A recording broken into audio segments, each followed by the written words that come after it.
Buenas tardes.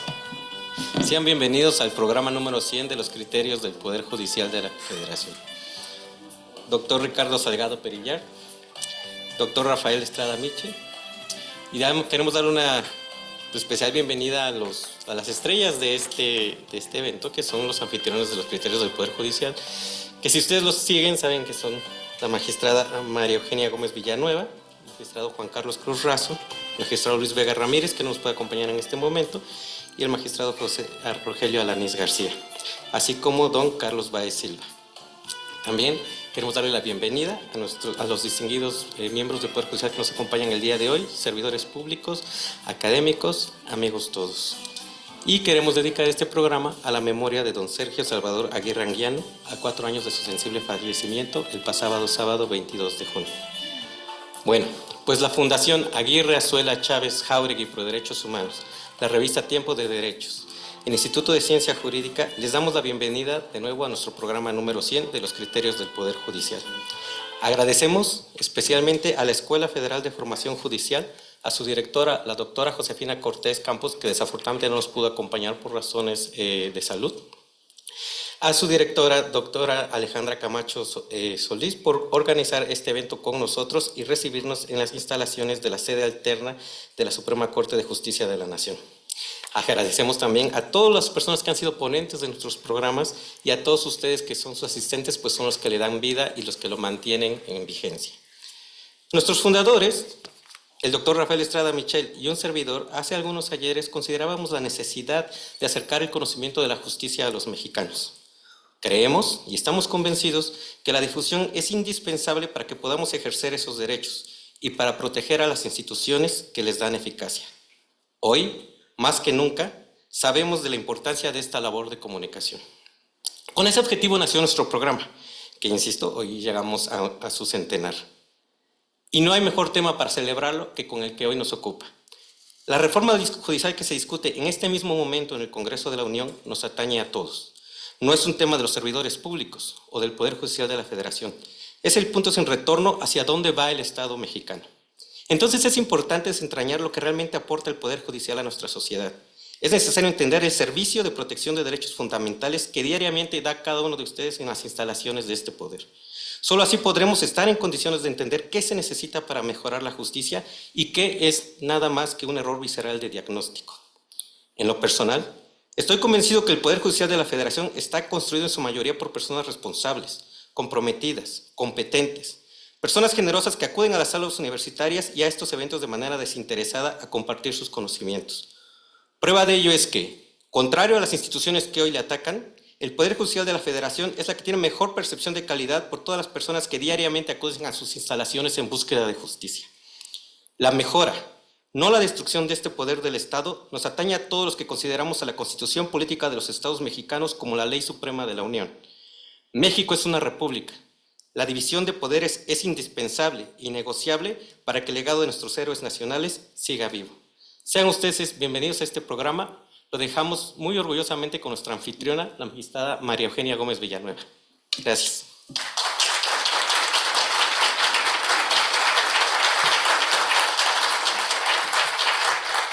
Muchas gracias, bienvenidas, bienvenidos a nuestro programa 100. Como siempre, muy agradecida con el aula de la revista Tiempo de Derechos, con la Fundación Aguirre Azuela Chávez Jáuregui Pro Derechos Humanos, con nuestros grandes amigos, los doctores Rafa Estrada Michel y César Ruiz Jiménez. Gracias por darnos este espacio de difusión tan importante de los criterios del Poder Judicial. Y hoy estamos de manteles largos, no solamente porque es el programa 100, sino porque tenemos grandes invitados, a mis compañeros que han sido anfitriones en las otras materias y a un académico a quien admiramos mucho y estamos muy agradecidos que esté con nosotros. Hoy vamos a hablar del sistema de impartición de justicia, los retos, la reforma y las perspectivas. Este programa, además de ser el 100, pues es muy oportuno por los tiempos que estamos viviendo, coincide con varios eventos importantes, históricos, y qué mejor plataforma, qué mejor foro que este, en presencia de ustedes, para hablar de un tema tan relevante. Si me lo permiten, voy a presentar a quienes integran esta mesa. Doy la bienvenida al doctor Fernando Serrano Migallón. Voy a referirme a su semblanza curricular. Nació en la Ciudad de México, cursó las carreras de Derecho y Economía en la Universidad Nacional Autónoma de México, obtuvo el diploma de estudios superiores en el Instituto Internacional de Administración Pública de París, Francia, y el de Derecho Internacional Público en la Academia de Derecho Internacional de la Corte Internacional de Justicia de La Haya, Países Bajos. Doctor en Historia por la Universidad Nacional Autónoma de México. De sus actividades académicas sobresale ser profesor por oposición en la materia de Ciencia Política y profesor titular de Derecho Constitucional en la Facultad de Derecho de la Universidad Nacional Autónoma de México. Asimismo, es profesor en las licenciaturas de Administración Pública y Relaciones Internacionales del Colegio de México. Ha sido profesor e investigador del Centro de Investigación y Docencia Económica y es investigador nacional por el Sistema Nacional de Investigadores. Autor de, entre otros, La vida constitucional de México, La ley y su proceso, El particular frente a la administración, Desarrollo electoral mexicano, El grito de independencia, Isidro Fabela y la diplomacia mexicana, La propiedad industrial en México, Toma de posesión, El rito del poder, Nueva ley federal del derecho de autor y el asilo político en México. Ha desempeñado diversos cargos, entre los que se encuentran gerente general comercial de aeropuertos y servicios auxiliares, director general de análisis e integración sectorial de la Secretaría de Asentamientos Humanos y Obras Públicas, coordinador general jurídico del Departamento del Distrito Federal, director general de Asuntos Jurídicos de la Secretaría de Comercio y Fomento Industrial y director general del Derecho de Autor y del Instituto Nacional del Derecho de Autor de la Secretaría de Educación Pública, abogado general de la Universidad Nacional Autónoma de México y exdirector de la Facultad de Derecho. Actualmente desempeña el cargo de secretario cultural y artístico del Consejo Nacional para la Cultura y las Artes y es miembro de la Junta de Gobierno del Colegio de México, académico de número de las Academias Mexicanas de la Lengua y de Jurisprudencia y Legislación. Ha recibido la Orden Nacional del Mérito de Francia, la encomienda de la Orden de Isabel la Católica de España, la Medalla Veracruz otorgada por el gobierno de ese estado y es doctor honoris causa por la Universidad Paulo Freire de Nicaragua. Bienvenido, doctor, y muchas gracias por estar acá. También nos acompañan mis compañeros y amigos, el magistrado Juan Carlos Cruz Razo, quien es licenciado en Derecho por la Universidad Nacional Autónoma de México, maestro y doctor en Derecho por la Universidad Panamericana. En su trayectoria profesional trabaja en el Poder Judicial de la Federación desde hace 39 años y ha recorrido todas las categorías de la carrera judicial, desempeñándose como actuario judicial, secretario de juzgado de distrito, secretario de tribunal colegiado de circuito, secretario de estudio y cuenta de la Suprema Corte de Justicia de la Nación, juez de distrito, magistrado de circuito. Actualmente es magistrado en el primer tribunal colegiado en materia administrativa, especializado en competencia económica, radiodifusión y telecomunicaciones. Ha sido también consejero de la Judicatura Federal, designado por oposición por la Suprema Corte de Justicia de la Nación y coordinador general de Asuntos Jurídicos de la Presidencia de la Suprema Corte de Justicia de la Nación. Ha sido ponente y docente en diversas instituciones públicas y privadas y es autor de diversas publicaciones. Y agrego yo, además es anfitrión de los programas de los criterios del Poder Judicial en la materia administrativa. Bienvenido, querido magistrado. Y el magistrado Rogelio Alanis García, nacido en Morelia, Michoacán, licenciado en Derecho por la Universidad Iberoamericana, maestro en Derecho Procesal Constitucional, maestro en Derechos Humanos y Democracia, doctorante en Derecho, especialista en Derecho Penal de Niños y Adolescentes, asesor en la ponencia del ministro Aguirre Anguiano. En la carrera judicial, el magistrado Alanis García fue secretario de Juzgado de Distrito, secretario de Tribunal Unitario de Circuito, de Tribunal Colegiado de Circuito, además juez de distrito especializado en el nuevo sistema de justicia penal acusatorio en el estado de Hidalgo y aquí en la Ciudad de México en el Reclusorio Norte. Desde el año 2021 es magistrado de circuito, actualmente adscrito al Cuarto Tribunal Colegiado en materia penal de este primer circuito, y en los programas de los criterios del Poder Judicial es anfitrión en la materia penal. Bienvenido y muchas gracias, amigo. No, pues al contrario. Pues si les parece bien, empecemos con nuestro programa. Vamos a entrar ya en materia con este tema tan interesante. Y yo abriría la conversación con esta pregunta. Si empezamos, si le parece bien, con el doctor Serrano. ¿Cuáles son las características del Poder Judicial y qué observa, cuál es la situación actual de la justicia y de la carrera judicial en nuestro país? Primero, siempre es una obligación dar las gracias cuando a uno lo invitan a su casa, y en este caso es doblemente o triplemente agradable poder tener esa obligación de dar las gracias. Primero, por invitarme a este foro de discusión de un tema tan importante como el que se va a tratar, que ya comentó usted, magistrada. Segundo, por el momento en que se está llevando a cabo esta discusión. Es un momento en que la discusión del futuro del país, no solo del Poder Judicial, sino del futuro en general del gobierno y de lo que será los próximos años, el devenir histórico, político y social de México, está por lo menos en discusión. Y en tercer lugar, por estar en esta circunstancia, el programa 100, que se dice fácil, pero tener 100 programas sobre las espaldas implica un trabajo, una labor, un empeño y una vocación jurídica encomiable. Entonces, a los que tuvieron la idea original de crear este foro, los que lo han llevado a cabo durante todo este tiempo y sobre todo a quienes lo van a seguir llevando, porque estoy seguro que el futuro de estos programas está asegurado, muchísimas felicidades y les manifiesto mi deseo y mi voluntad absoluta del éxito que van a tener ustedes. Se está presentando en estos momentos un parteaguas en el devenir histórico administrativo de México en muchísimos aspectos, pero sobre todo el que nos interesa en la administración de justicia. Es un parteaguas que a mí me da mucho miedo por varias razones.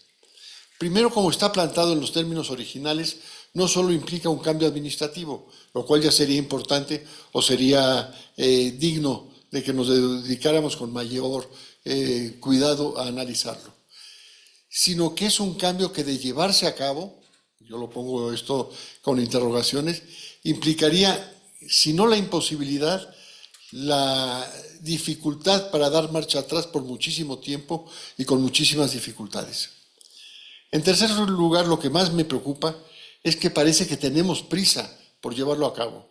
Nos pone como fecha límite el mes de septiembre, en un tema de esta trascendencia, en un tema que afecta la esencia y las entrañas mismas del Estado mexicano y de la administración de justicia, implica una meditación de todos los sectores implicados, no solo los jurídicos, no solamente los que se dedican a la administración de justicia y no solamente los que tienen una vocación en relación al derecho y a la justicia, sino en toda la población, en todos sus ámbitos. Y en cuarto lugar, que para mí es lo más importante, que un cambio de esta magnitud implica no solamente la voluntad de una mayoría parlamentaria, sino la voluntad de la ciudadanía mexicana, de los mexicanos en su totalidad. Decía el poeta Antonio Machado, en boca de su personaje Juan de Mairena, que la verdad es siempre verdad, aunque todos se empeñen en decir que es mentira. La verdad seguirá siendo verdad. Y lo mismo pasa en este tema. No porque yo tenga la mayoría, puedo imponerla. Si yo tengo la mayoría, podré imponer un punto de vista, pero eso no me da la razón. La razón tiene que estar basada en hechos, en fundamentos, en razones, en consideraciones y sobre todo en el bienestar futuro de la población. Yo veo en estos momentos, como está planteado, los términos en los que las iniciativas han sido presentadas a la opinión pública, que es a las únicas que yo he tenido acceso, que tienen muchísimos defectos, que por lo menos, en el peor de los casos, merecen ser analizados a profundidad. Cosa que no se está haciendo y con los plazos previstos no se va a tener de tiempo de hacerlo. Y luego volver un poco a la historia decía Joseph Ortalán, el jurista e historiador francés del siglo XIX, que todo historiador tiene que ser jurista y todo jurista tiene que ser historiador. Tenemos que volver la vista atrás. Cuando se ideó la división de poderes, idearon 3 poderes que se sirvían de equilibrio unos a otros. 2 poderes políticos que representan las tendencias políticas y representan las ideologías y la forma de pensar de la población. Y un poder técnico. Los poderes políticos evidentemente es el ejecutivo y el legislativo. Y el poder judicial no es un poder político. El poder judicial no tiene que representar a las mayorías. El poder judicial no tiene que acatar la voluntad general ni la voluntad de todos. El poder judicial lo que tiene que hacer es aplicar la ley, cualquiera que ésta es. Si la ley es buena o es mala, será responsabilidad del poder legislativo. Si el acto administrativo es congruente con la norma o no lo es, será responsabilidad del poder ejecutivo. Pero el poder legislativo lo único que tiene que hacer es aplicar la ley. El otro día oía, ya no me quieren oír. El otro día oía yo en la televisión a una alta funcionaria del Poder Judicial que decía que no hace falta ser doctor en Derecho ni haber desarrollado una carrera administrativa ni judicial para dar una opinión sobre algo es justo o no es justo. Evidentemente, ni para eso ni para nada. Una persona común y corriente puede ver si un puente está bien construido o mal construido, si se cae o no se cae. Si uno va a una exposición puede decir que si un cuadro le gusta o no le gusta. Si uno ve un acto administrativo o legislativo puede decir si le parece bien o mal, pero eso no le da derecho a hacer o a sustituirlo. Para hacer un acto realmente justo, para hacer una sentencia justa, para hacer una sentencia que se apegue al derecho, hay que estudiar derecho, hay que haber estudiado el derecho, hay que saber redactarlo y hay que actuar conforme a derecho. Una cosa es hacer una crítica, una cosa es dar una opinión y otra cosa es ejercer profundamente la labor de ejercer la justicia. Como todos sabemos, sobre todo los que hemos pasado por la Facultad de Derecho, hay términos muy difícilmente explicables o definibles. Uno es la justicia. ¿Qué es la justicia? Yo por lo menos no lo sé. Me imagino que muchos de ustedes a lo mejor sí. Pero lo que sí tenemos todos es ese sentimiento en estar a favor de la justicia y en estar en contra de los actos que no son justos. Pero lo que no podemos hacer todos, juristas o no juristas, es elaborar los textos si no estamos preparados para ello. Entonces yo creo que en este momento lo que tenemos que hacer es qué queremos de este Poder Judicial, hacia dónde queremos que vaya, qué contenido debe tener y qué estructura administrativa y legislativa le vamos a dar para que cumpla efectivamente con su finalidad.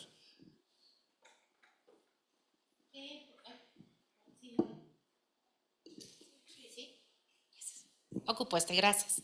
Qué importante todo lo que nos dice, doctor. ¿Qué es? Hay que plantearnos qué es el Poder Judicial, cuál es la naturaleza de esta institución.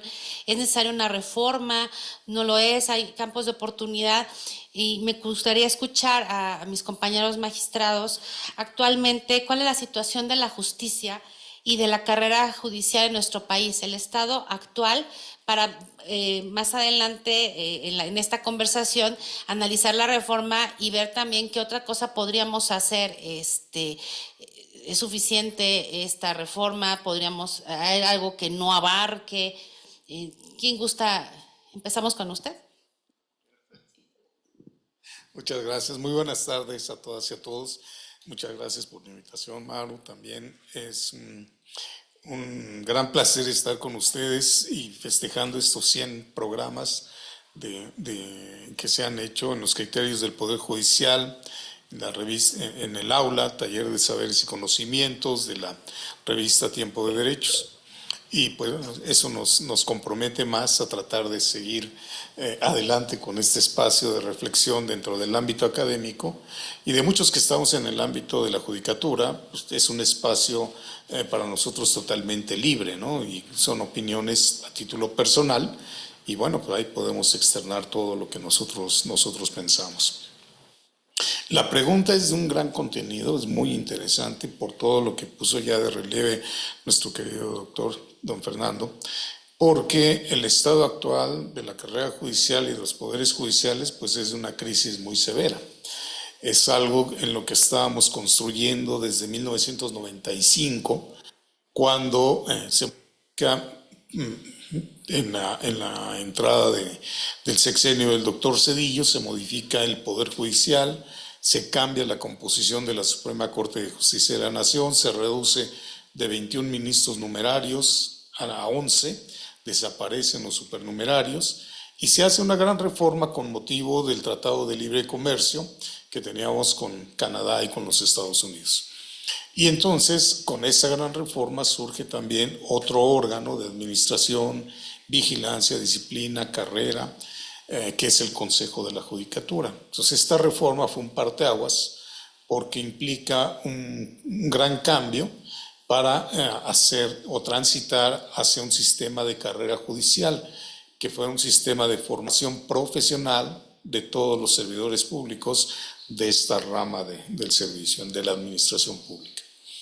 Y bueno, con esta reforma que hoy estamos pues todos conociendo y analizando, pues se destruye todo este sistema de carrera, pues se termina, porque lo que pretende esta iniciativa es que el sistema de carrera llegue nada más hasta el nivel de secretarios y después ya no habría sistema de carrera.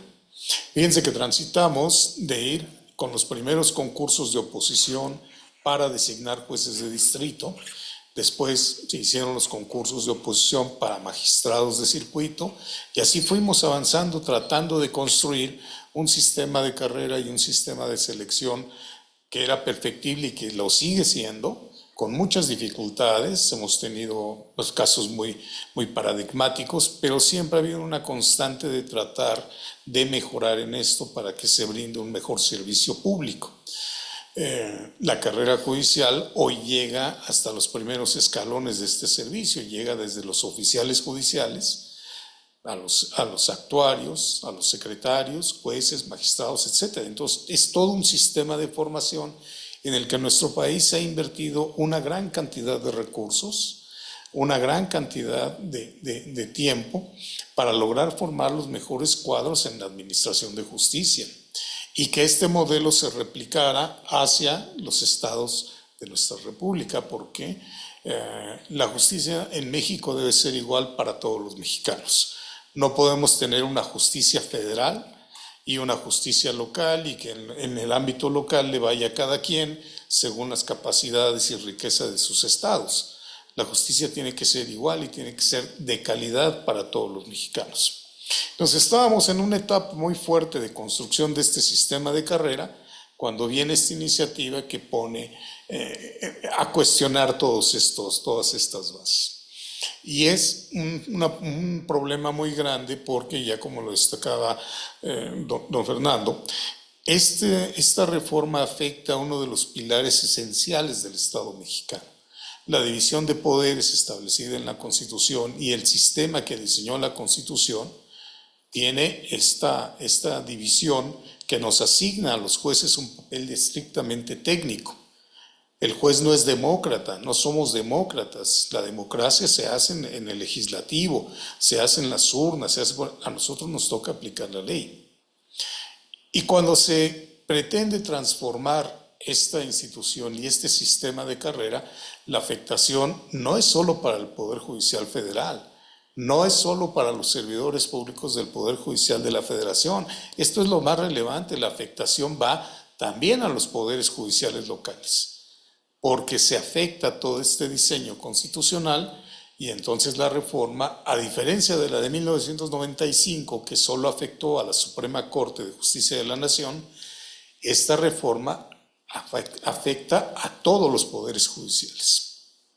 Fíjense, es significativo, ojalá que no se molesten conmigo mis amigos de los contenciosos, del agrario y todos estos, porque esos no entran en la reforma. No sé si por ignorancia del que hizo la iniciativa o porque los considera que ya los tiene muy controlados. Pero estos tribunales administrativos quedaron fuera de este sistema, quedaron fuera de esta reforma. Y en los ámbitos estatales también tenemos tribunales de lo contencioso fuera de los ámbitos de los poderes judiciales locales. Entonces va a haber un sistema diferenciado donde la justicia administrativa constitucional, como es la del Tribunal Superior Agrario, por ejemplo, o la del Tribunal Federal de Justicia Administrativa, pues va a estar diferenciada de lo que suceda en los poderes judiciales federal y locales. Entonces, desde ahí ya vemos que hay múltiples problemas en esta iniciativa que va a afectar esta institución fundamental, pero a nivel nacional. Entonces, la carrera judicial va a tener un grave problema porque ahora los preparados, los mejores preparados van a ser los secretarios y los juzgadores pues solamente van a estar para firmar los documentos que estos les presenten. De ese tamaño es la afectación que tenemos enfrente. No es una cuestión menor. Quien gana en las urnas y quien obtiene las votaciones, bueno, tiene derecho a hacer sus propuestas, sus planes de gobierno, etcétera. Pues ese es el resultado de lo que las urnas le den. Pero al afectar instituciones fundamentales del derecho de nuestro país, de nuestra nación, sí tenemos que ser muy cuidadosos, porque este diseño que les digo, desde 1995 lo estamos tratando de construir, con un simple decreto se puede ir todo a la basura y perder. Y no debemos de pasar por alto que si perseguimos lograr una justicia de calidad, no es en beneficio de los trabajadores de los poderes judiciales, es en beneficio de la sociedad, de toda aquella persona que estando en nuestro país demanda o requiere un servicio de justicia. Por eso yo creo que es preocupante la situación hoy día de la carrera judicial. Muchas gracias. Gracias, magistrado. Magistrado Alanís, hay estas problemáticas que ya nos presentó el magistrado Cruz Razo, pero además de esas, ¿qué otras se pueden observar y son evidentes con esta reforma que ahora se propone? Gracias. Primero que nada, pues repito mi agradecimiento profundo, Maru, por ponerme en este lugar. Al escuchar el curso académico del doctor Serrano, el curso jurisdiccional del magistrado Cruz Razo, pues no hay sino que sentimientos de humildad de mi parte y de más agradecimiento para ti por sentarme al lado de tan insignes personajes. Y también quisiera agradecer, aquí tenemos varios invitados que hemos tenido en los programas, el magistrado Lara, el magistrado Bonilla y muchos más. Gracias a ellos se han podido hacer estos programas. Yo pienso que lo que distingue más, ya en una cuestión más pragmática en nuestro país, al Poder Judicial del resto del gobierno y del Estado, es que tenemos una carrera judicial solamente comparable con la del Instituto Nacional Electoral, y me parece que la nuestra es más profunda y más tradicional. ¿Por qué? Porque sí nació formalmente ya en la ley como una obligación en la reforma del 94, pero ya venía, esa reforma lo que hizo fue recoger lo que ya funcionaba más o menos así. La historia de todos los que trabajamos en el Poder Judicial es muy similar. La mayor parte de nosotros empezamos de meritorios, es decir, sin recibir un peso, aprendiendo el oficio de un oficial, todavía se llaman así, oficiales, ahora son administrativos, no judiciales, para que no los confundieran con los policías. No importó, nos siguen confundiendo con los policías. Después, actuario, secretario, juez y magistrado. Y toda esa carrera implica, más allá de los exámenes que hay que pasar para llegar a cada uno de esos puestos, implica aprender la labor haciéndola.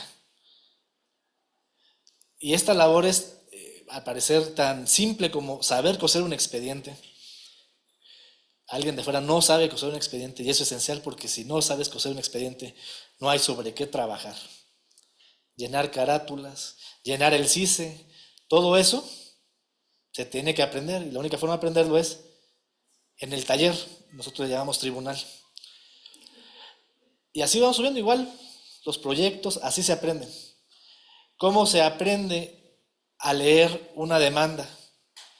A entender la causa de pedir, qué es lo que quieren, cuál es el conflicto, cómo lo voy a resolver de mejor manera.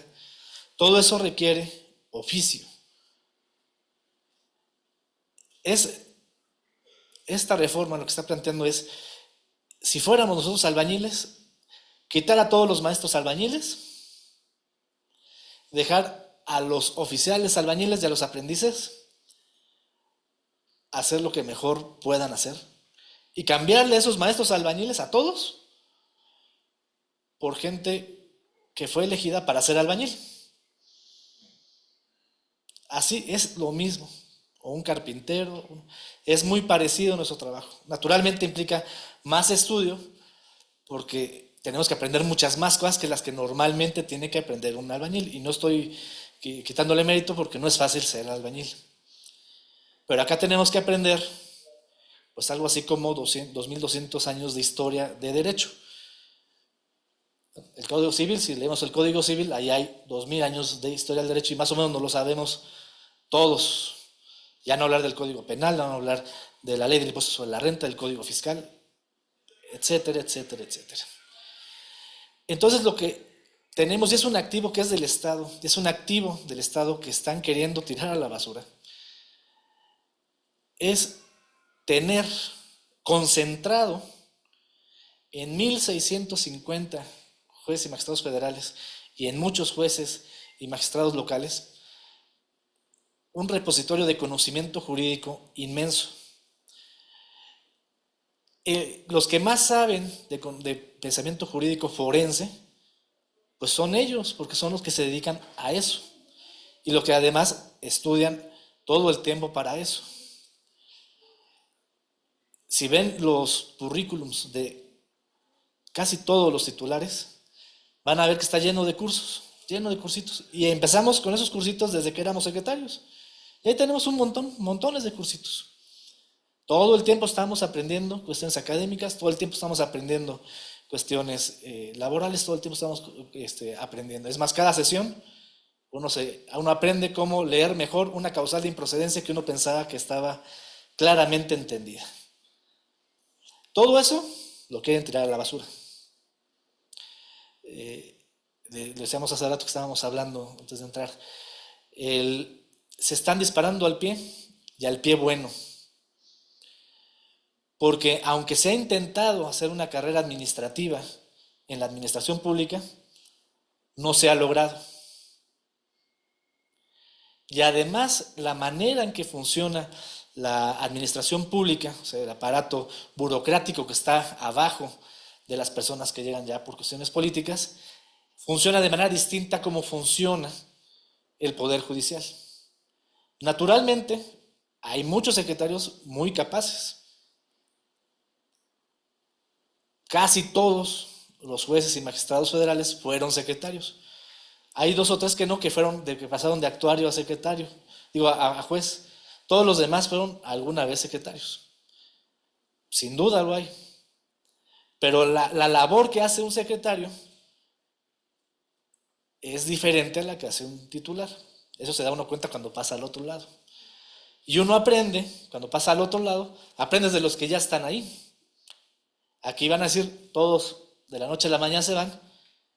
¿Y quién le va a enseñar a los nuevos secretarios que van subiendo? Si es que suben secretarios, ojalá subieran. Pero si suben, ¿quién les va a enseñar a hacer ese trabajo? ¿Quién le va a enseñar a los maestros albañiles a ser albañiles? No va a ser el oficial albañil, ¿verdad? No va a ser el aprendiz. Lo mismo pasa aquí.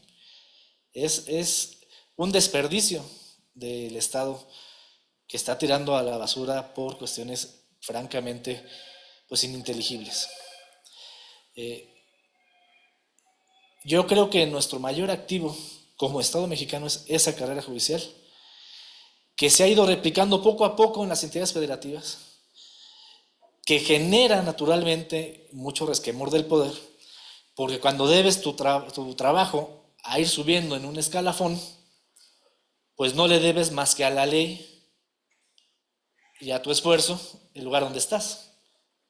Entonces, ¿qué vas a hacer? Pues proteger la ley y la Constitución y tu esfuerzo, nada más. Y al final sí somos demócratas, pero de otra forma. Somos los guardianes de la democracia, porque sabemos que pues el poder, la política, pues está expuesta a las pasiones. Eso siempre se ha sabido desde todas las épocas. ¿Qué hacemos nosotros? Aplicar las reglas que establecieron la democracia, las reglas que establecieron cómo se debe hacer el juego político. Y no solamente el juego político, porque esa es una parte, que nos toca sobre todo en amparo, derecho constitucional, pero nosotros aplicamos todas las reglas que resuelven los conflictos de las personas. Todas las personas se van a seguir divorciando, se van a seguir peleando, van a seguir incumpliendo contratos, van a seguir sin ponerse de acuerdo si el contrato dice una cosa o dice otra. Se van a seguir peleando en, ¿debo pagar estos impuestos o debo pagar estos otros? Van a cambiar a estas personas, pero las leyes las van a dejar iguales, ¿eh? La ley del impuesto sobre la renta va a seguir siendo la misma ley complejísima que es ahorita. El Código Fiscal de la Federación va a seguir siendo la misma ley compleja que es ahorita. Y eso ya nos toca también a los penalistas. Ese capítulo de delitos, yo creo que no sé quién lo domine. La ley federal del trabajo no va a ser más sencilla. Las acciones laborales que implican en realidad como 15 o 20 acciones no van a cambiar porque haya nuevos titulares. Lo que se va a cambiar es a ver quién las entiende y cómo las manejan y cómo las resuelven. Porque si son 15 acciones, tengo 15 respuestas y tienen que ser 15 respuestas que no sé cómo le hacen, pero terminan siendo congruentes. En materia civil mercantil, pues lo mismo. Y en materia penal, pues ya ni hablar, ¿verdad? Digo, tendría que terminar con lo nuestro. ¿Quién va a cambiar esos jueces? No hay secretarios que sustituyan a los jueces del nuevo sistema laboral, ni penal, ni mercantil, porque los jueces lo hacen todo. Los secretarios, por la forma que funcionan los centros de justicia, hacen sobre todo cuestiones más simples. Lo más jurídico que llegan a hacer son algunas técnicas de investigación, por ejemplo. Órdenes de cateo, sí son importantes, pero no es una sentencia, no es una autovinculación a proceso, no es nada general. Y sí, una cosa es verlas, porque sí las ven todo el tiempo, todos los días, y otra cosa es sentarse en ese lugar y resolver temas de convencionalidad, de constitucionalidad, de teoría del delito, que tampoco son nada fáciles. Ahí inmediatamente, a la vez que son planteadas. La ley dice que nada más tienes 2 horas para dictar la vinculación a proceso, después de que se cierra el debate. Y así como hay audiencias que duran 1 hora, hay audiencias que duran 36 horas. Mi récord no llegó a tanto, el mío llegó a 18. Ese es el calado de la carrera judicial, que me parece que es el mayor activo que tiene el Estado mexicano y que tiene el propio Poder Judicial, que no tiene otra rama de nuestro Estado, que apenas está empezando a llevar a cabo, pues, con ciertas lentitudes en los estados, y es eso lo que quieren tirar por la borda. Lo dijo muy bien el doctor Serrano. No tiene vuelta atrás, porque lo que tiras a la basura ya no lo puedes regresar así, como no pasó nada y volvamos a lo que estábamos. ¿Cómo van a aprender de la nada a resolver problemas tan complicados, para resolver el 1,5 millones de asuntos que al año resuelve el Poder Judicial Federal de la noche a la mañana? Y bueno, nada más quería hacer eso, defender la carrera judicial, porque es la que permite que resolvamos tantos asuntos de tantas materias y de tantas implicaciones. Qué interesante, porque efectivamente, como comentas, detrás de cada persona que formamos parte del Poder Judicial de la Federación hay una historia de esfuerzo, pero de estudio, de experiencia, y finalmente con una reforma como esta propuesta, en donde se hace a un lado, se tira a la basura algo tan importante como es la carrera, el proyecto, más que proyecto de vida, sino todos los conocimientos y la experiencia que todas las personas adquirimos ejerciendo y administrando justicia. ¿Será posible que un sistema de elección de personas juzgadoras pudiera garantizar otro tipo de justicia, una mejor justicia, o qué otro tipo de derechos pueden estar en peligro con motivo de esta reforma. Usted como académico también fue abogado de la UNAM. ¿Cuál es el panorama? ¿Cómo lo ve, doctor? Bueno, aquí yo siempre he sido optimista y quiero seguir siendo optimista. Yo lo que espero es que no pase. Entonces, si me ve cómo lo veo, yo lo veo como un proyecto fracasado. Pero en caso de que me equivoque, lo cual también sucede con muchísima frecuencia, yo creo que va a afectar a todos los derechos de todos los mexicanos, de arriba para abajo, hombres y mujeres, ciudadanos y no ciudadanos. Es una afectación global a la administración de justicia y a la esencia de un poder que está encargado del equilibrio de los otros dos poderes en el país. Y lo que más me preocupa es el otro día en un programa de radio a un muy conocido que decía: la culpa tiene el Poder Judicial, porque hace 5 años les dieron y les pidieron que se reformaran y que se actualizaran. Llevan 5 años sin hacer nada. Hay que modernizarlos. Es no entender lo que es un poder, es no entender lo que es una autonomía, es no entender lo que es la libertad y la facultad de decidir de un poder. Porque alguien me diga a mí que tengo que hacer algo, no estoy obligado a hacerlo. Desde luego, yo no he pertenecido nunca a este poder. Seguro hay cosas que hay que reformar, seguro hay cosas que están mal, seguro hay cosas que hay que reorientar, no que me cabe la menor duda. Bueno, pero deben ser cosas muy concretas, muy precisas y que tengan una serie de alternativas de solución distintas que habrá que discutir unas y otras y ver por cuál se opta y en dónde y con qué velocidad y con qué premura y con qué intensidad. No es jugar con un bloque de plastilina para ver si nos sale bien un perro y si no nos sale bien hacemos un caballo y si no hacemos un elefante. No estamos jugando con un material moldeable. Estamos jugando con una de las esencias de un Estado, no solamente de un Estado general, sino del Estado mexicano. Y hay otra cosa que perdemos de vista. Estamos en el siglo XXI y hay poderes judiciales en todos los países del mundo. Nunca, en ningún país, se ha planteado seriamente que el poder judicial sea electo. Ni en las democracias europeas, ni en las dictaduras, lo habrá impuesto el dictador o habrá limitado, pero nunca se ha planteado.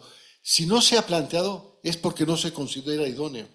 Y no vamos a ser los mexicanos en este momento y en estas circunstancias y en un momento conflictivo los que vamos a salir con una varita mágica. Si no se ha planteado nunca ni por qué, yo creo que por lo menos tenemos que ver las causas por las que no se ha hecho. Y yo creo que eso no se está haciendo. Muchas gracias. Qué trascendente lo que acaba de comentar, porque continuamente se ha tratado de justificar esta iniciativa aludiendo a otros sistemas en donde se ha dicho que se eligen a determinados juzgadores, por ejemplo, en Estados Unidos, en California, el estado de Bolivia, pero no necesariamente, uno, funcionan y dos, serían acordes al sistema mexicano, a nuestra nación, a nuestra sociedad. Pero además, ¿qué otras instituciones o qué otros derechos pudieran estar en peligro? Ya hablamos que son todos, pero hay algo que también trae la reforma, que es ese tribunal de disciplina.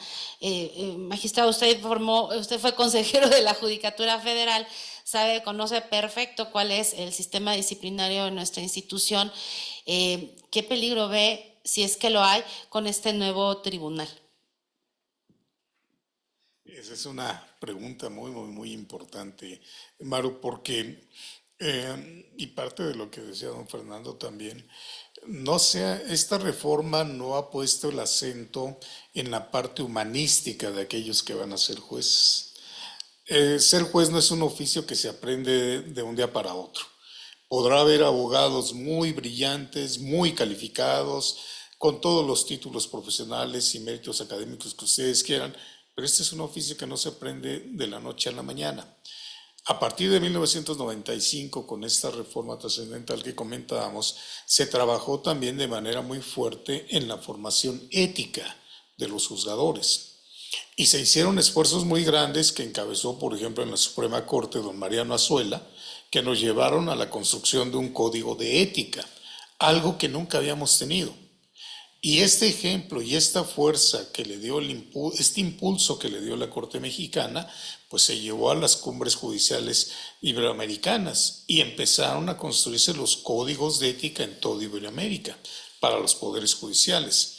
Entonces, la reforma ustedes pueden analizarla, la pueden ver, vean qué tipo de requisitos exige para ser juez, para ser consejero, bueno, ya no consejeros, sino integrantes del órgano de administración o de este tribunal de disciplina, no ponen el acento en qué tipo de persona se va a elegir.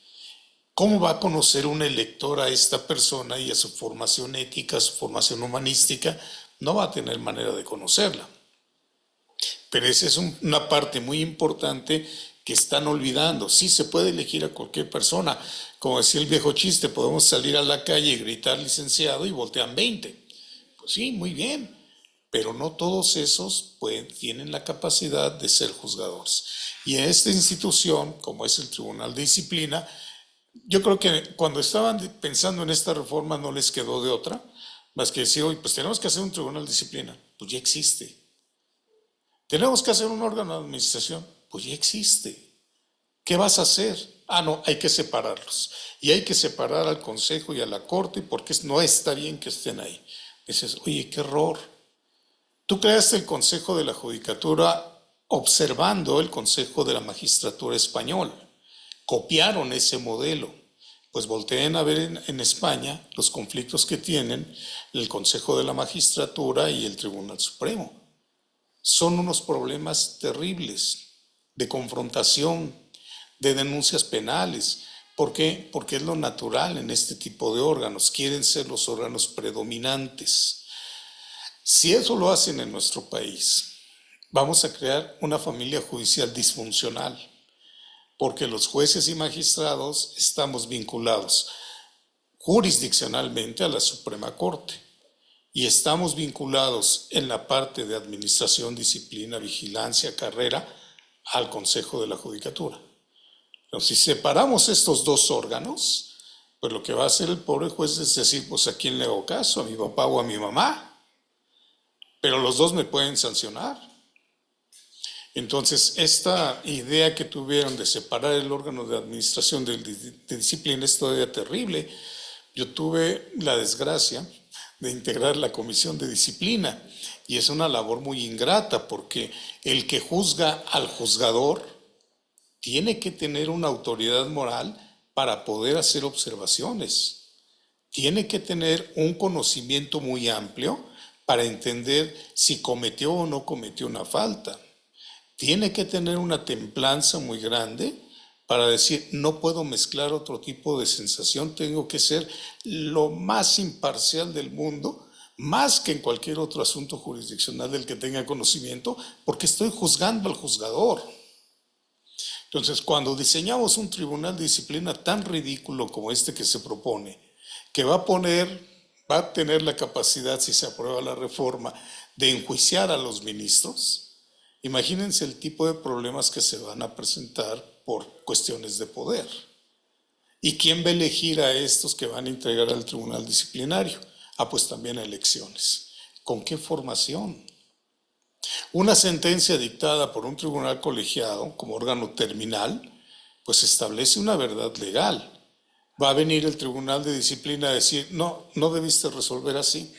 Tenías que haber resuelto de esta otra forma. Dices, oye, tú puedes meterte en mis sentencias cuando hay un desvío muy evidente, cuando haya aplicado una ley derogada, cuando haya contrariado la jurisprudencia, cuando haya resuelto contra las constancias de autos.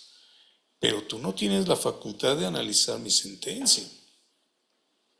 Y entonces, estos juzgadores, si se aprueba la reforma, pues van a estar todavía en peor situación que la que supimos los actuales magistrados y jueces de ser ciudadanos de segunda.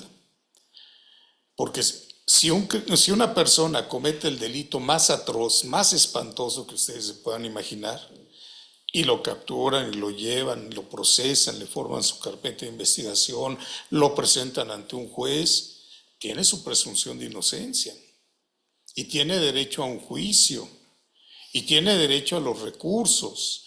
Puede ir incluso hasta el amparo directo y puede llegar su asunto hasta la corte si plantea un problema de constitucionalidad de leyes o de convencionalidad.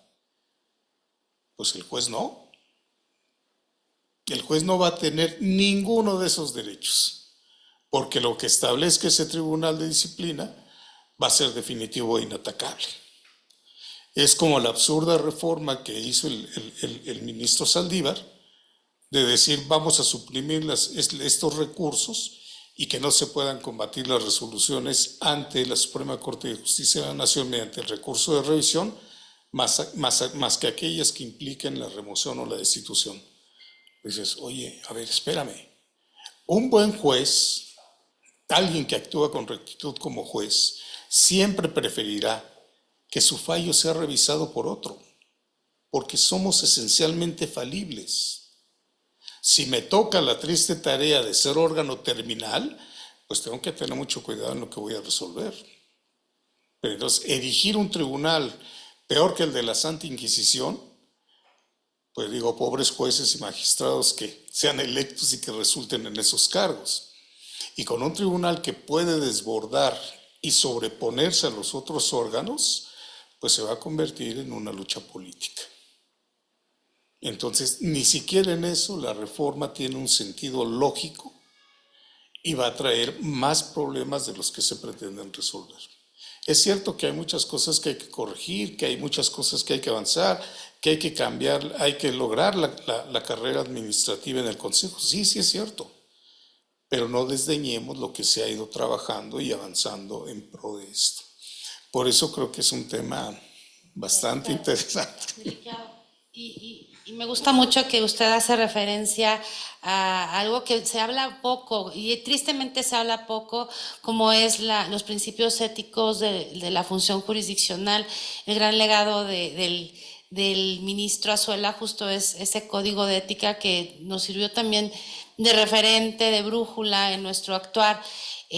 Rogelio, ya hablamos de algunos de los derechos que están en juego y que están en peligro con esta reforma, que no solo tiene que ver con la función jurisdiccional por sí misma, no solamente están en peligro los tribunales, sino los derechos de las personas en general.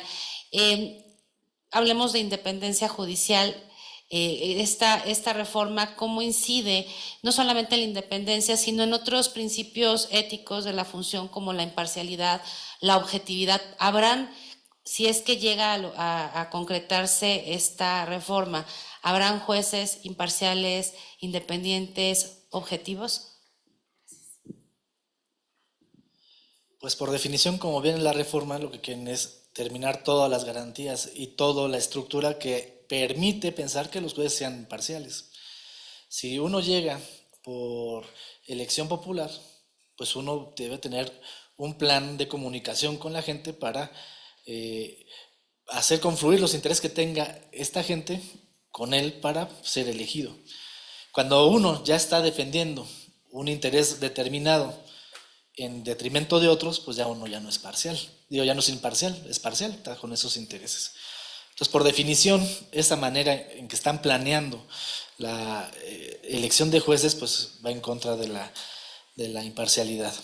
Pero también lo que refiere el magistrado Cruz Razo sobre este tribunal inquisitivo completamente, pues hace que el juez tenga que estarse imaginando qué es lo que piensa ese tribunal o la persona que lo esté metiendo, que sería lo correcto para resolver en determinado asunto, para que no digan que tu resolución, porque así más o menos dice la reforma, va en contra o vaya en contra del interés popular o del interés de la nación, algo así. Conceptos muy amplios que están hechos precisamente para que el juez tenga que estar imaginándose de qué lado debe estar antes de tener que resolver la cuestión que se le pone enfrente. O sea, realmente esta reforma está haciendo todo lo posible para que los jueces no sean imparciales. Lo que hemos visto en regímenes francamente totalitarios, donde pues el juez naturalmente no era imparcial. De hecho, se esperaba que no fuera imparcial, que fuera parcial a favor del pueblo ya fuera del pueblo racista alemán, que es el fascismo, o del pueblo entendido, pues no sabemos qué entendían muy bien, pero voy a hablar de los comunistas.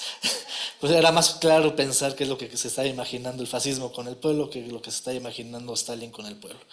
Pero sí estaban pensando en que el juez no fuera imparcial, y hemos visto todos los videos de cómo funcionaban esos jueces, y vemos cómo los jueces regañaban y gritaban, hacían arengas políticas en sus resoluciones, gritando y insultando a la persona que se estaba saliendo de lo que se esperaba de él con base en esa forma de pensar. Y estoy hablando de ambos regímenes totalitarios.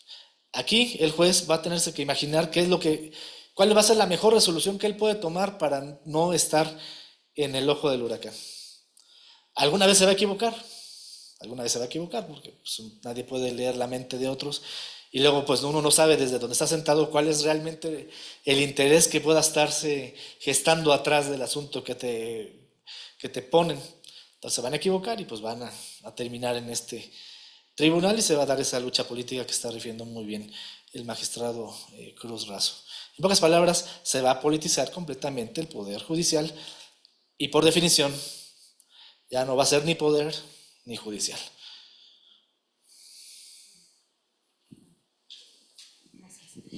¿Qué se necesita para ser un buen juez? ¿Qué más tendríamos que hacer desde la visión?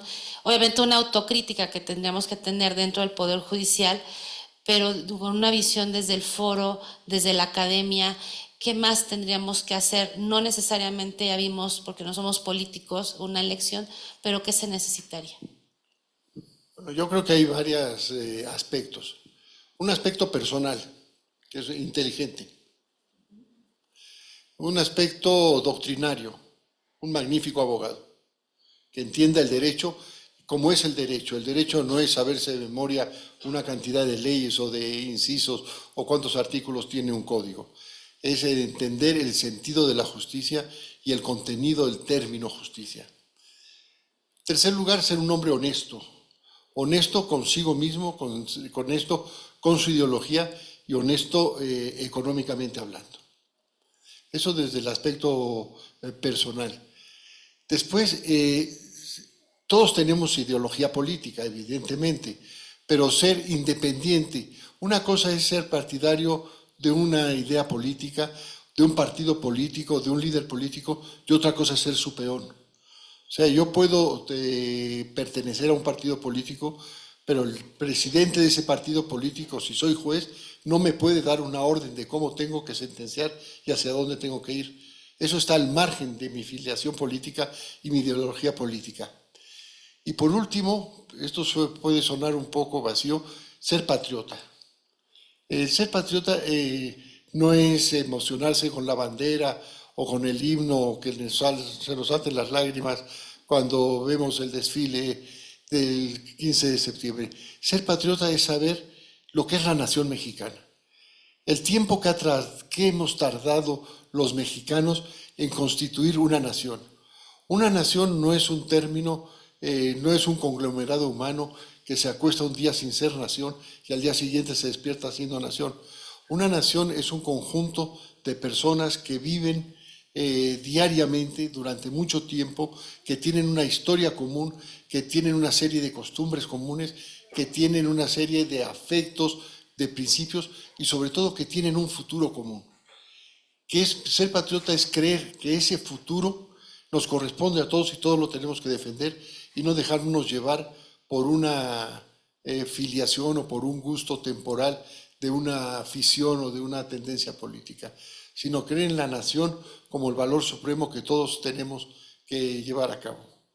Y luego, últimamente, hay un término que a mí me choca mucho y no va solamente para las características del juez, ser demócrata. Porque cuando uno expresa estas quejas o estos puntos de vista en contra, le dicen es que tú no eres demócrata. La democracia no sirve para todo. La democracia tiene una finalidad muy clara: elegir a los dirigentes, poder ser electo y poder opinar en los asuntos públicos. Entonces, porque tú no eres demócrata y no quieres que se elijan a los jueces. Claro que no. Y sí soy demócrata y no creo que en un partido de fútbol se tenga que poner a votación si hay un fuera de lugar o no, o en una corrida de toros si el torero merece una oreja o no merece una oreja. Yo creo que la democracia sirve para cosas muy concretas y sacarlo de ahí es tergiversar la democracia y es afectar a la democracia. Entonces está en peligro la democracia, el país, la nación y los derechos de todas y todos. ¿Qué otras áreas de oportunidad, partiendo de que, insisto, podríamos mejorar? Y debemos, creo, de apostar a una reforma que fortalezca a una institución, en este caso no solo al Poder Judicial de la Federación, porque poco se está hablando del impacto que tiene la reforma en los poderes locales. Entonces, ¿qué áreas de oportunidad podrían haber y que no está atendiendo esta iniciativa de reforma? Muchas gracias, Maru. Bueno, esta también es una pregunta de gran calado, porque las áreas de oportunidad pues son todas, las hay todas. Lo que tiene que entender este gobierno que sale y el gobierno entrante, que bueno, pues han marcado un notorio dominio del legislativo, es que nuestra nación en conjunto, no por sus partidos, no por sus ideales, en conjunto tiene que salir adelante en un mundo ultra competitivo. Entonces, una de las características, que pues, lo podrá decir mejor don Fernando, que también es economista, una de las características de una economía sana, de una economía que progresa, pues es tener un sistema jurídico que dé certeza. Entonces, cuando un sistema jurídico da certeza, la economía se desarrolla. Cuando no hay esta certeza, los capitales, las inversiones huyen. Entonces, el gobierno tiene que entender que puede haber logrado su mayoría. Si se consolida su mayoría calificada en las cámaras, que eso todavía es un pendiente que hay que analizar y que, bueno, todo lo que estamos platicando pues, se entiende que está sujeta a esa cuestión previa, tiene que entender que pueden construir su modelo, pueden construir su plan nacional de desarrollo, proponerlo, etcétera. Esas son las facultades que todos los mexicanos les dimos en nuestros documentos, en nuestra Constitución. Pero no pueden, como decía también Rogelio, darse un balazo en el pie. Eliminar los poderes judiciales va a afectar de entrada a la economía. Se vio inmediatamente cuando se hizo el anuncio, cuando le dijeron al señor presidente, oiga, el peso se está depreciando, la bolsa se cayó, dijo, no me importa. Y va otra vez y se va a hacer la reforma. Y de nuevo la depreciación del peso, la economía, empezaron a salir capitales, etcétera.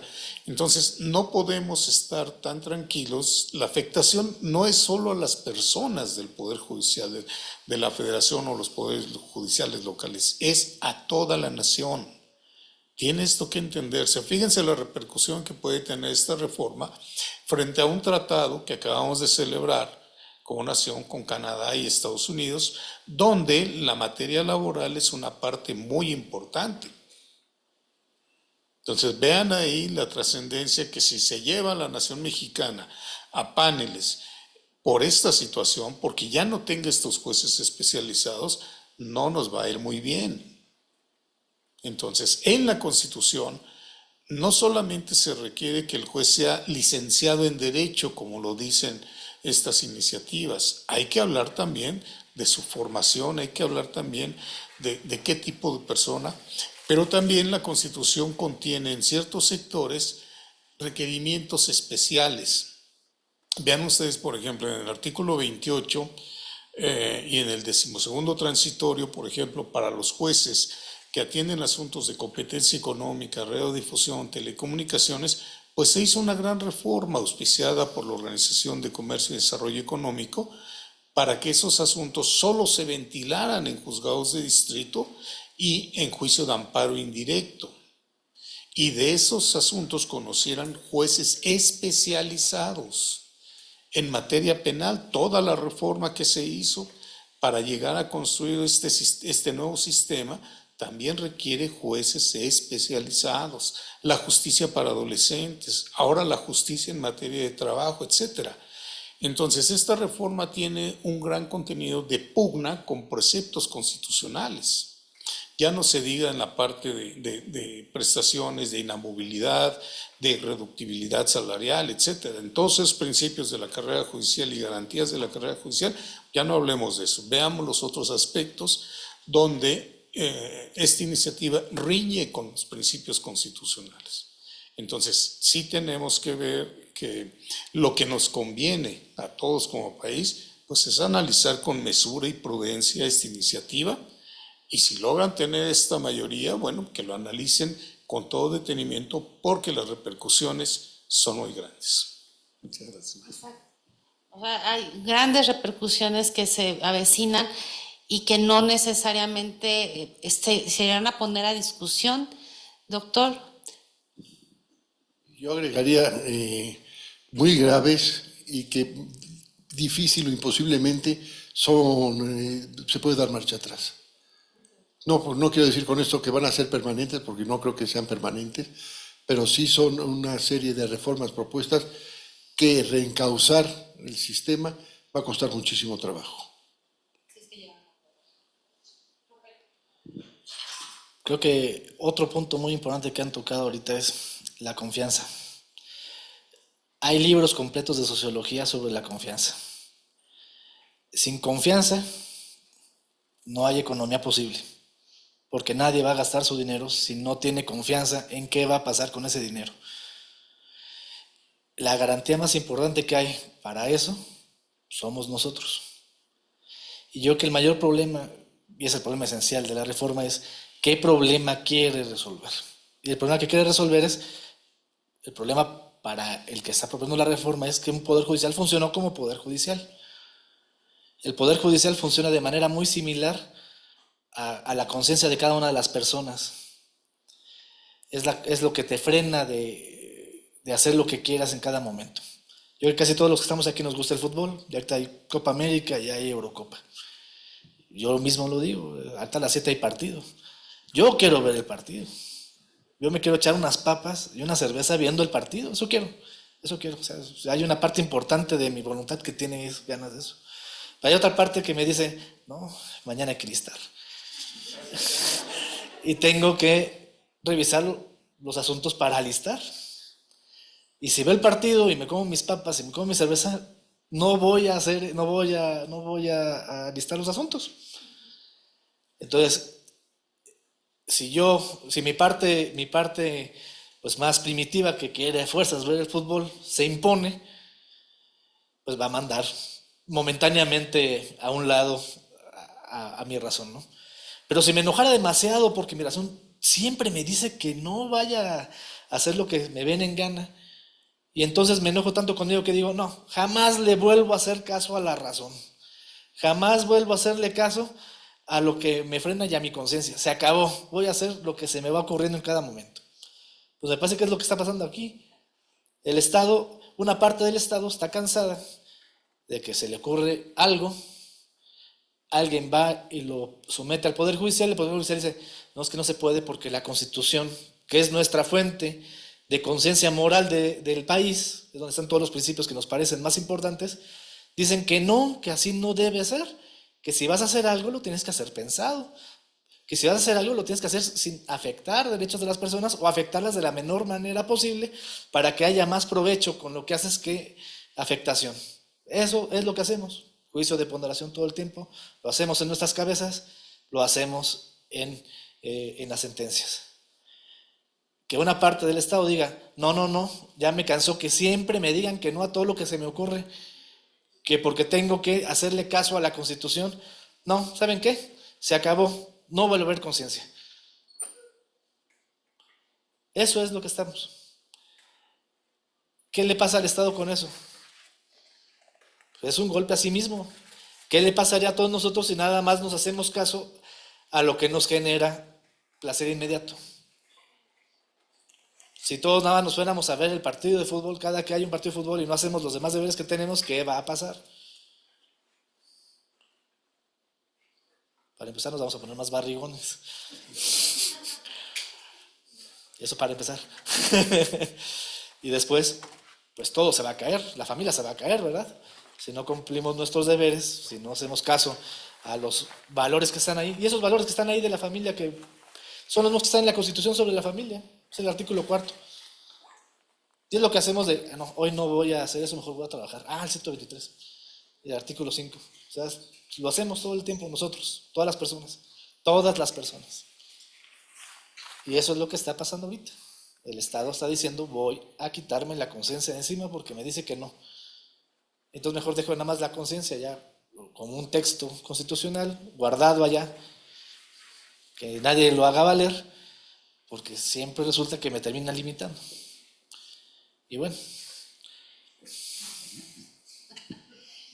Y en eso estamos.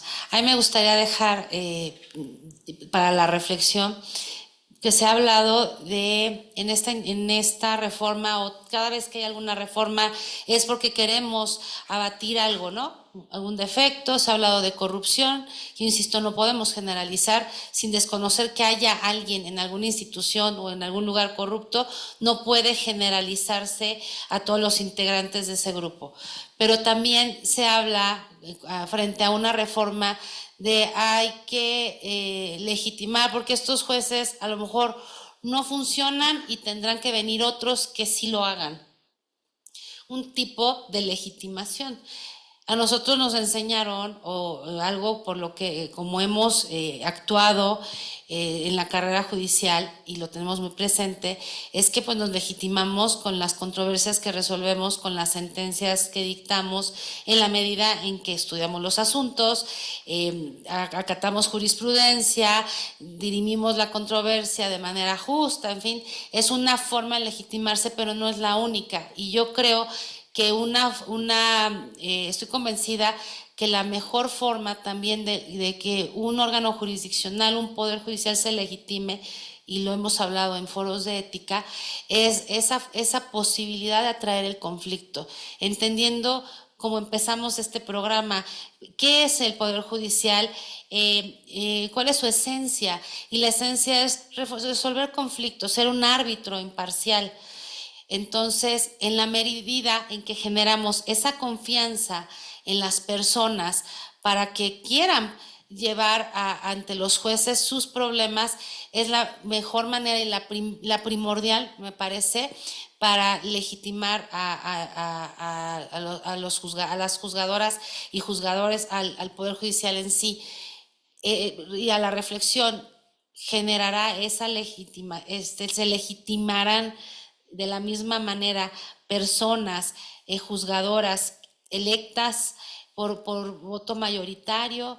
Eso en serio va a generar una confianza en la ciudadanía, y si lo trasladáramos a otras profesiones, ¿a poco nos daría mucha confianza acudir frente a un problema cardíaco con un cardiólogo que pues solo estudió la medicina general, no estudió cardiología, pero pues es médico, y vamos todos a votar, y como cayó muy bien, pues difícilmente, bueno, yo no me querría operar con un cirujano así, ¿no? Digo, por poner este ejemplo a lo mejor tan básico, pero vamos viendo que yo creo que es lo que no vio la iniciativa, no atiende, si se va a generar justo esa confianza para las personas. ¿Algo que quieran agregar? Bueno, yo creo que tenemos todos una responsabilidad y que tenemos que ser optimistas y confiar en nosotros mismos. Yo creo que la situación es muy difícil. Yo creo que hay decisiones políticas con una intención muy clara. Yo creo que al mismo tiempo hay una oposición generalizada, sobre todo de un grupo de gente pensante que está relacionada con la administración de justicia, y que todos tenemos la obligación en nuestro pequeño o amplio mundo, en nuestro circuito de influencia mínimo o amplio, de decir lo que pensamos y de actuar. No podemos, en un momento como este, de omitir o marginarnos de la opinión y de la participación activa y determinante en expresar nuestros puntos de vista y hacia dónde debe de ir.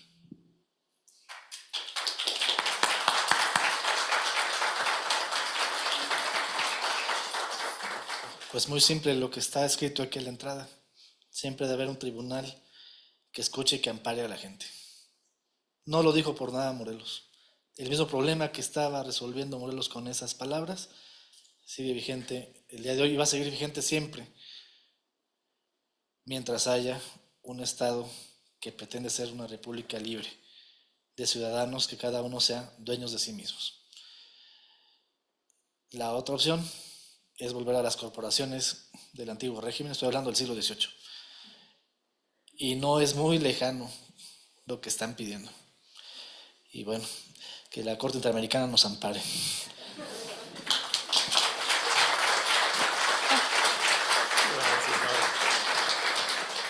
Pues yo cerraría pues diciendo que como nación tenemos que evitar la polarización, tenemos que entender que somos una nación que debe trabajar unida y hacia el mismo derrotero. Tenemos que trazarnos un plan, una ruta y llegar a esa meta que nos fijemos sin polarizaciones, y si se pretende hacer estas reformas de este calado, tiene que mediar la prudencia, la reflexión y no solo como un acto de campaña. Es fundamental para el desarrollo de nuestra nación. Muchas gracias. Muchas gracias.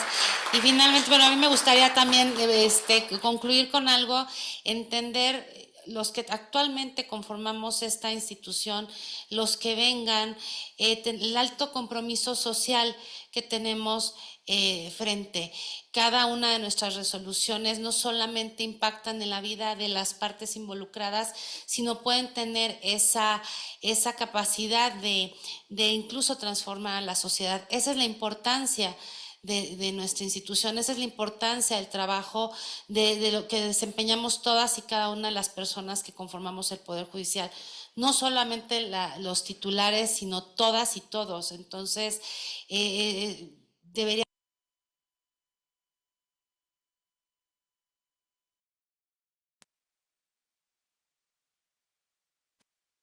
cómo puede llegar a impactar en nuestras decisiones, en la vida de todas y todos, todos los días. Muchísimas gracias por su participación. César, querido Rafa, no sé si tengan alguna pregunta, abro el micrófono, alguien del público que quiera comentar, preguntar. Alfonso, amigo, que también fuiste nuestro invitado y gracias por venir.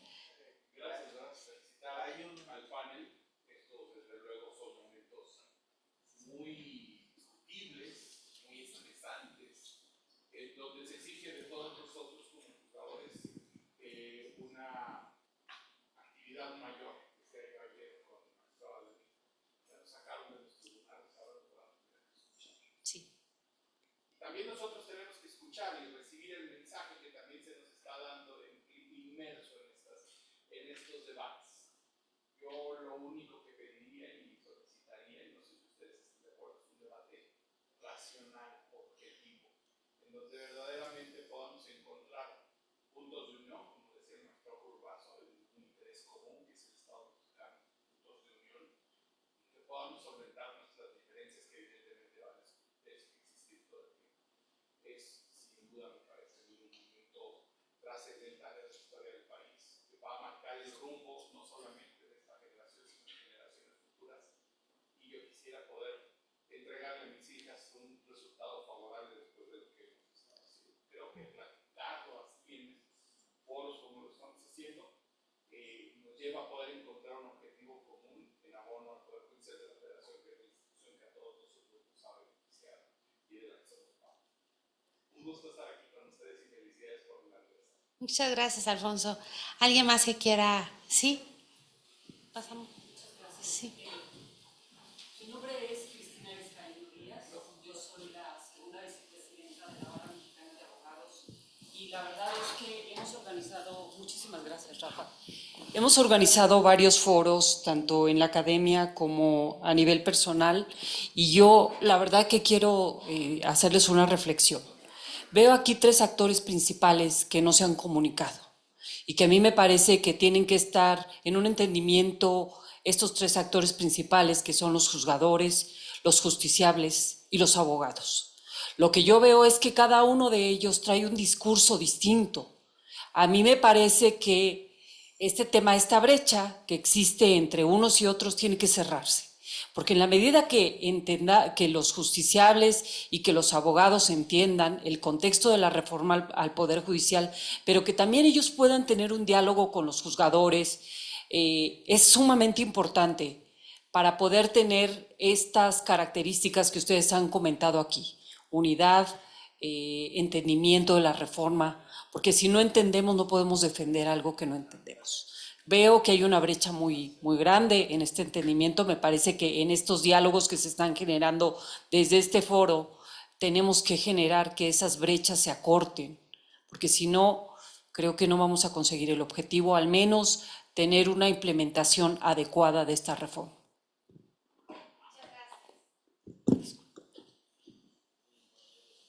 ¿Quién más?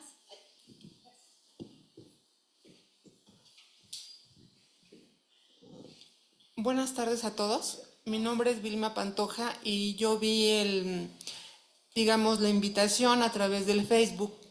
Me interesó porque yo no pertenezco al Poder Judicial, pero sí estoy como asesor o como abogado postulante.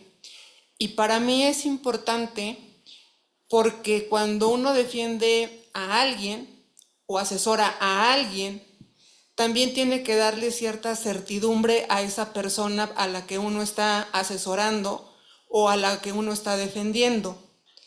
Y en ese sentido, en mi apreciación, porque hablo desde mi punto de vista, esto va a cambiar o se va a modificar a partir de esta reforma.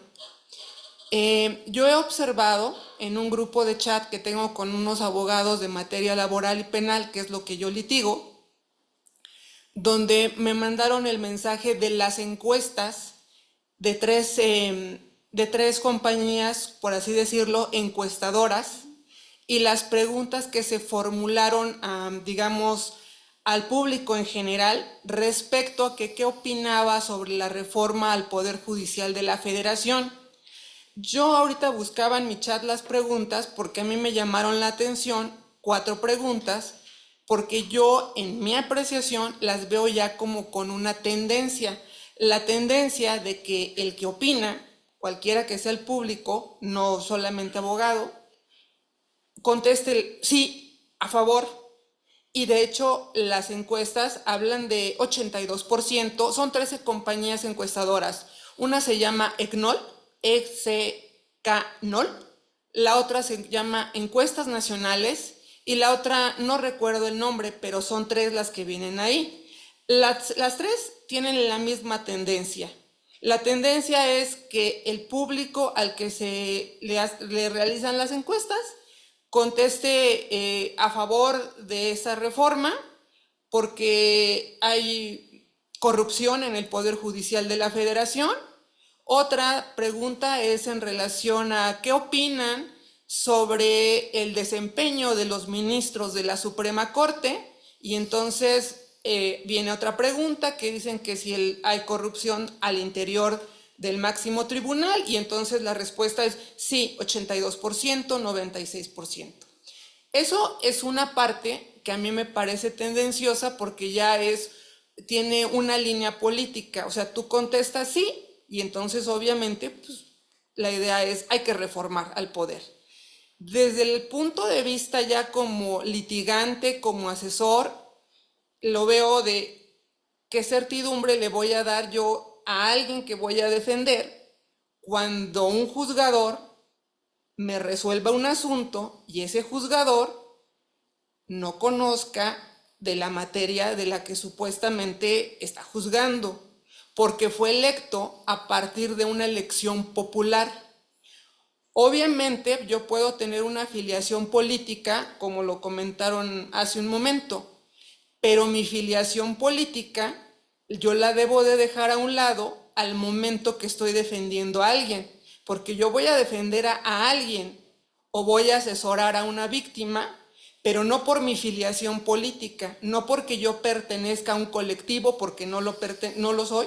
O sea, yo trabajo de manera independiente, pero a mí sí ya me llama la atención es cómo le voy a resolver a esa persona cuando yo, por ejemplo, promueva un juicio de amparo y como esa tendencia política es a lo mejor negarme una suspensión, que es lo mínimo que estoy esperando por si llego una vez después, posteriormente, a una resolución de amparo favorable, pues que a lo mejor ya perdí el asunto. ¿Sí me explico? Ese es el cuestionamiento que yo me hago.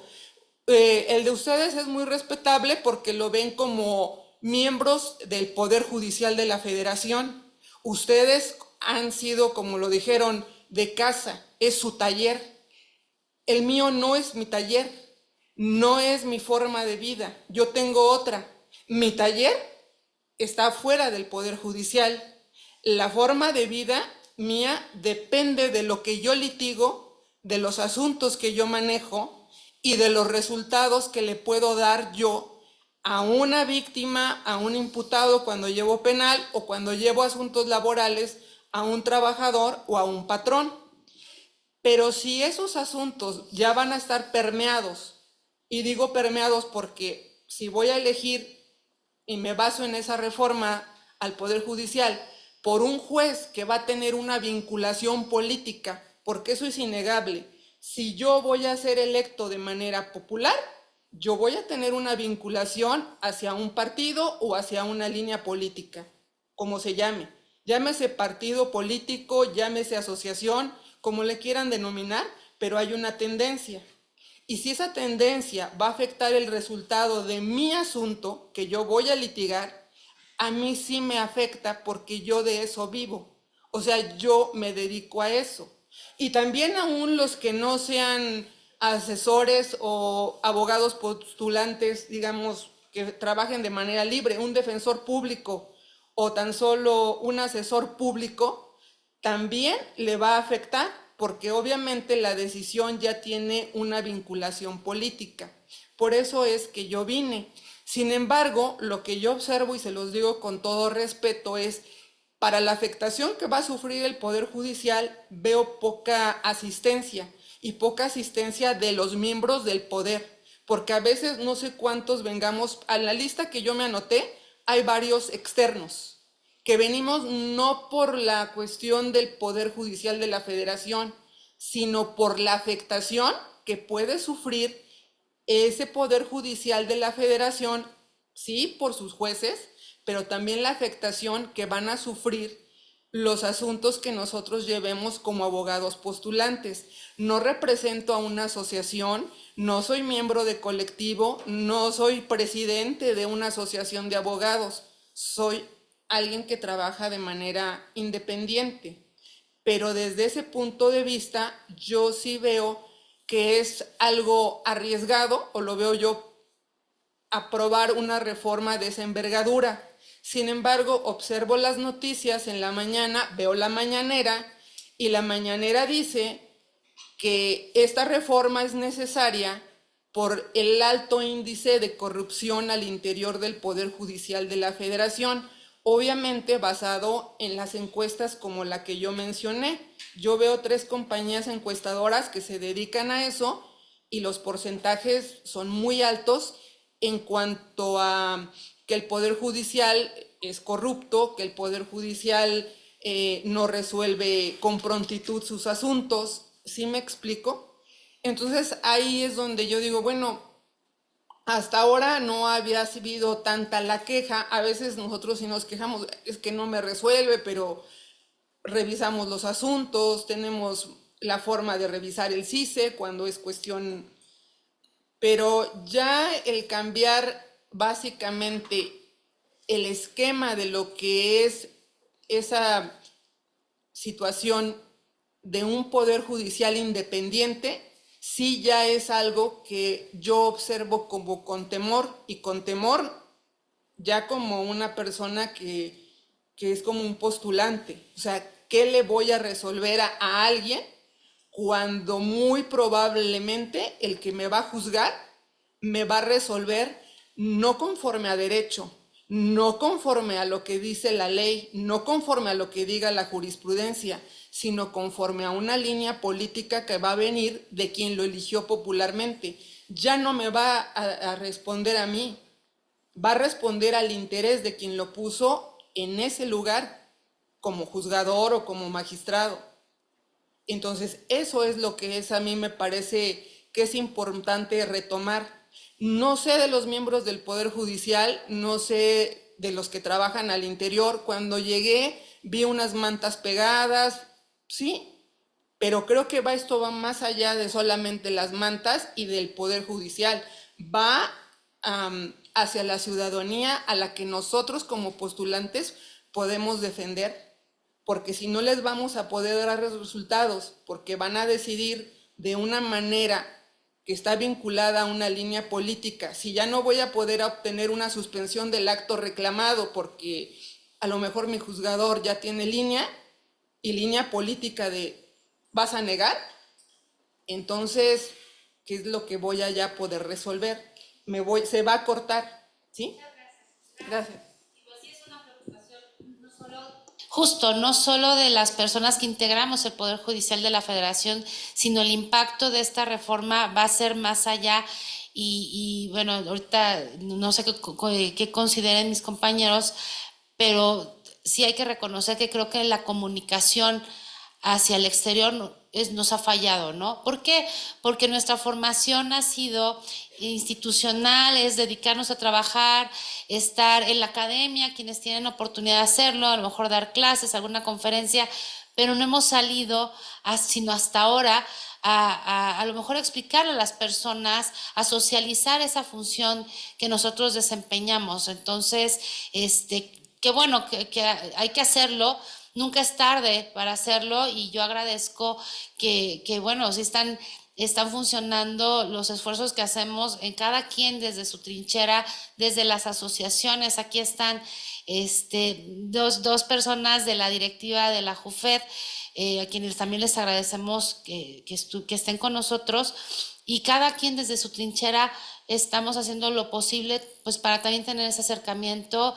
Nunca es tarde, me parece, ¿no? No sé si quieran agregar algo más. Pues les agradezco a todas y todos Sí, adelante.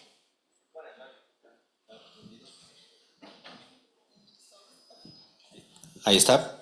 Buenas noches. Hay un comentario en el chat de Zoom que dice: en materia laboral, los centros de conciliación son los más ineficientes. Al momento de las conciliaciones, a mi punto de vista, los que laboran ahí no tienen el mínimo conocimiento en derecho laboral. Esto lo comenta Diana Mejía Serrano en nuestro chat de Zoom. Gracias. O sea, comunicar y que el Poder Judicial, el centro laboral no forma parte del Poder Judicial. También parte de lo que tendríamos que comunicar a las sociedades, como lo decía el magistrado Juan Pablo hace algunos días, que no somos.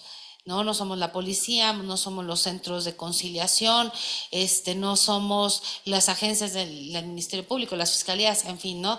Entender entonces, partiendo de ahí, quiénes somos en el Poder Judicial de la Federación y qué es lo que hacemos. Sí.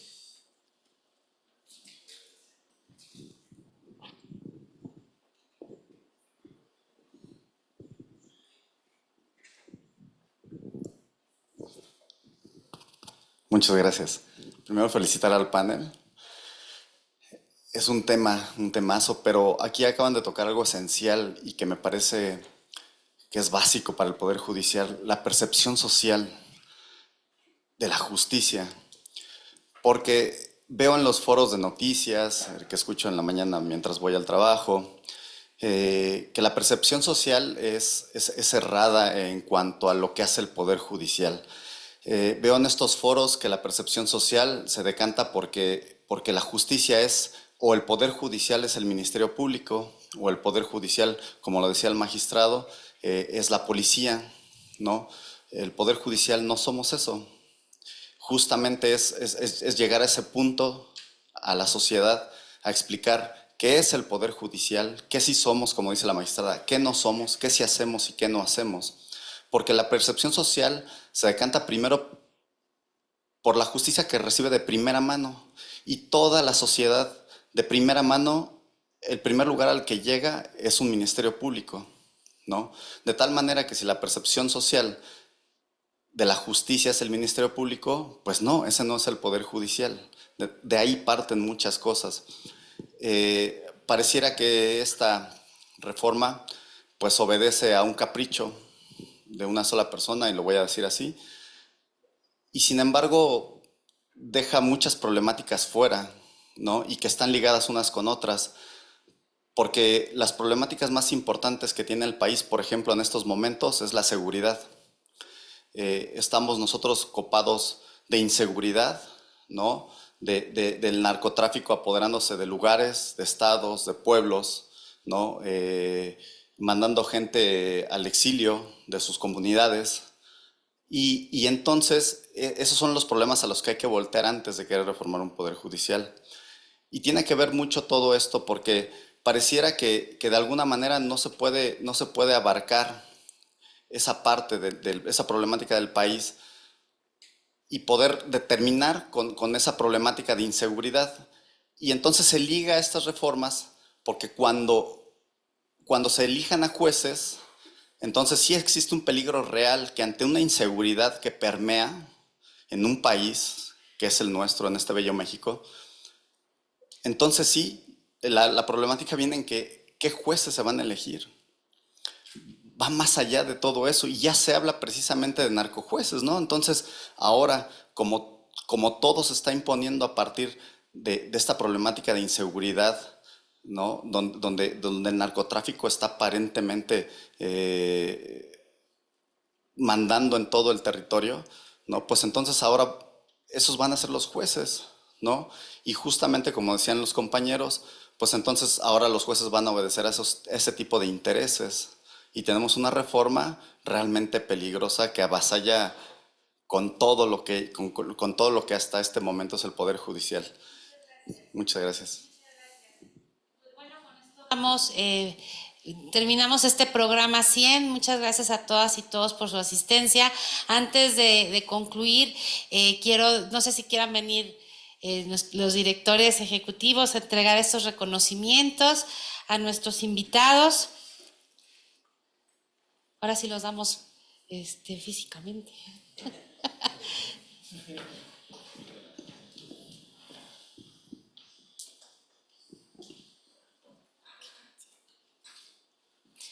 Reconocimiento al doctor Fernando Serrano. Muchas gracias por estar aquí. Muchas gracias.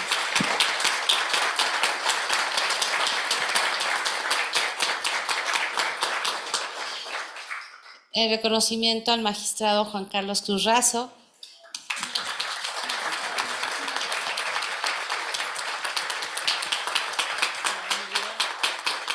Y el reconocimiento para el magistrado Rogelio Lamis García. Muchas gracias.